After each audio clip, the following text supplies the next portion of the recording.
दोस्तों, जिस कदर से रोज़ नई नई बीमारियों के नाम आ रहे हैं ना, उन सबको जानकर तो ऐसा लगता है कि बहुत सारी मेडिसिन खाने के लिए आप अपने आप को तैयार कर लीजिए, बहुत सारी वैक्सीन लगवाने के लिए अपने आप को तैयार कर लीजिए। पता नहीं वो वैक्सीन बनेंगी कि भी नहीं, और बन भी गई तो वो कितनी असरदार होंगी, कोई नहीं जानता। तो इससे अच्छा होगा कि हम अपने शरीर की इम्यूनिटी को इतना अच्छा जागृत कर लें कि हम स्वस्थ बने रहें, इन रोगों से हमेशा दूर रहें। आयुर्वेद रोगों की चिकित्सा के साथ साथ स्वस्थ व्यक्ति के स्वास्थ्य के संवर्धन पर भी बल देता है।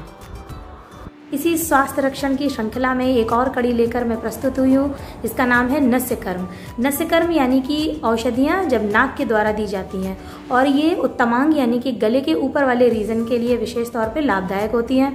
इस पूरी जानकारी के लिए इस वीडियो को एंड तक देखिए, लाइक कमेंट एंड शेयर करिए, चैनल सब्सक्राइब करिए, बेल आइकन को हिट करिए। तो बिना किसी रुकावट के चलिए आज का वीडियो शुरू करते हैं।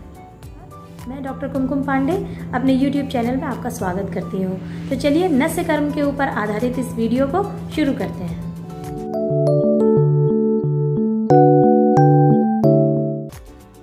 तो चलिए जानते हैं कि नस्यकर्म क्या होता है।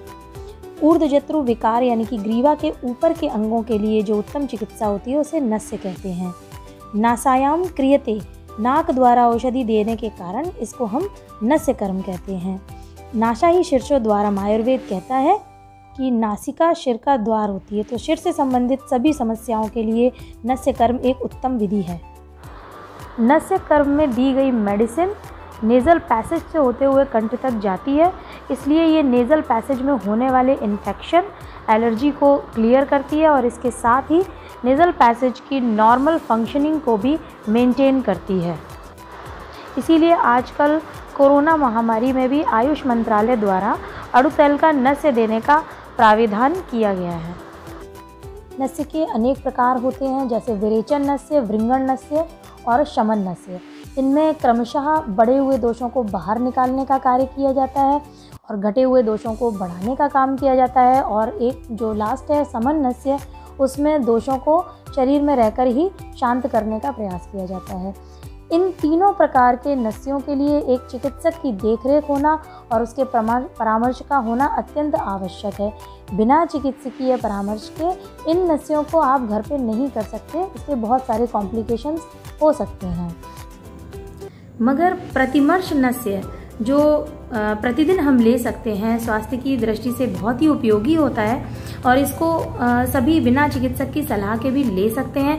एक बार आप उनसे परामर्श करके इसको लेने की विधि के बारे में जान करके प्रतिदिन इनका घर पर ही सेवन कर सकते हैं, क्योंकि ये साधारण होते हैं, ना ही कोई उपद्रव करते हैं और शरीर के लिए लाभकारी होते हैं और लॉन्ग टाइम तक यानी कि इनका अभ्यास करने से ये बाकी स्नेह की तरह लाभान्वित हो सकते हैं। चलिए जानते हैं प्रतिमर्श नस्य के बारे में।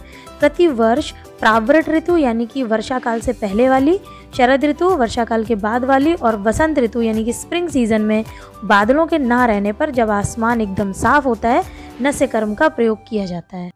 नस्यकर्म के लिए मुख्यतः षड्बिंदु तैल, अणु तैल, निर्गुंडी तैल और क्षीरबला तैल आदि का प्रयोग किया जाता है। इन ऋतुओं में एक एक दिन के अंतराल पर इस तरह से 7 दिन तक इनका प्रयोग करते हैं, यानी कि हर ऋतु में 13 दिन में पूर्ण हो जाता है।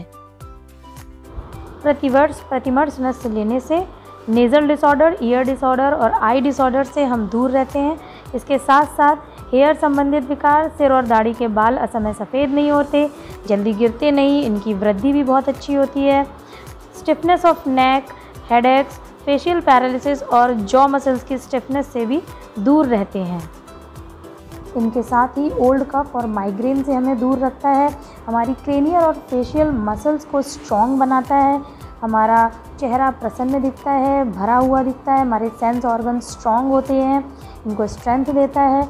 ओल्ड एज में भी हमारे जो ऊपर के अंग हैं, क्लेविकल के ऊपर वाले, को स्ट्रॉन्ग बनाता है।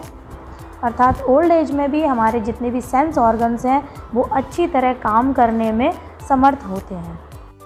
अब नस्य देते कैसे हैं, इस विधि का वर्णन कर रही हूँ। नस्य कर्म देने के लिए मल त्याग और दंत धावन के बाद वायु रहित स्थान पर बैठ जाएं, फिर नेक के ऊपर वाले हिस्से में तिल तेल या एक हल्के से तेल से मसाज करिए और हाथों या मुलायम कपड़े से स्वेदन करने का प्रयास करना चाहिए।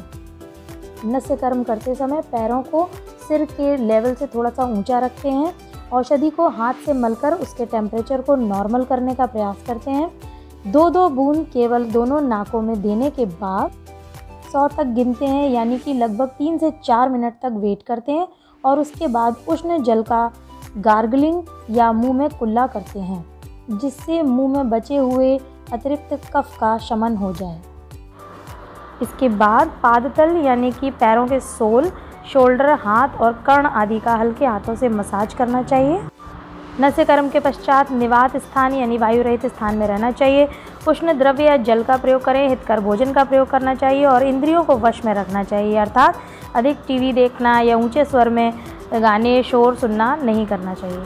प्रतिमर्श नस्य का बहुत पुराने ज़ुकाम में जो मदिरा पान करते हों, जिनके कान दुर्बल हों, इनके मूर्धा में या उत्तमांग में कृमि हो, इन सब में नहीं करना चाहिए, क्योंकि इनमें दोषों को बाहर निकालना ही हितकर होता है। अब प्रतिमर्श नस्य के काल के बारे में बात करेंगे कि कब कब प्रतिमर्श नस्य देना चाहिए।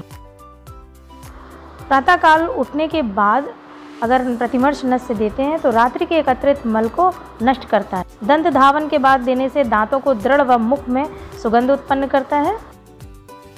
घर से निकलते समय देने से नासारंध्र गीले हो जाते हैं, इससे धूल और धुएं से नासा को हानि नहीं होती। व्यायाम व श्रम के बाद प्रतिमर्श देने से थकान दूर होती है। मूत्र व अधोवायु के निर्हरण के पश्चात देने से दृष्टि का भारीपन नष्ट होता है।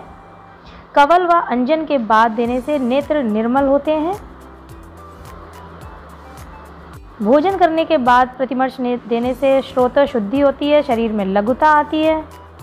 वमन करने के बाद देने से मुंह में चिपका हुआ श्लेष्मा निकल जाता है। दिन में सोने के बाद देने से शरीर में लघुता आती है और अति निद्रा को दूर करता है, मन में एकाग्रता लाता है। शाम के समय प्रतिमर्श देने से सुखपूर्वक निद्रा का उपभोग करते हैं। काल मर्यादा बताते समय आचार्य वाग्भट कहते हैं कि 7 वर्ष से लेकर 80 वर्ष तक की आयु तक हम नस्य ले सकते हैं, लेकिन प्रतिमर्श नस्य जो कि उपद्रव रहित होता है, इसको जन्म से लेकर मृत्यु पर्यंत तक भी अगर हम लेते हैं तो ये कोई उपद्रव नहीं करती और लाभकारी होती है। तो दोस्तों आज के लिए इतना ही। अगले वीडियो में नई जानकारी के साथ मिलते हैं। तब तक खुश रहिए, स्वस्थ रहिए। नमस्कार।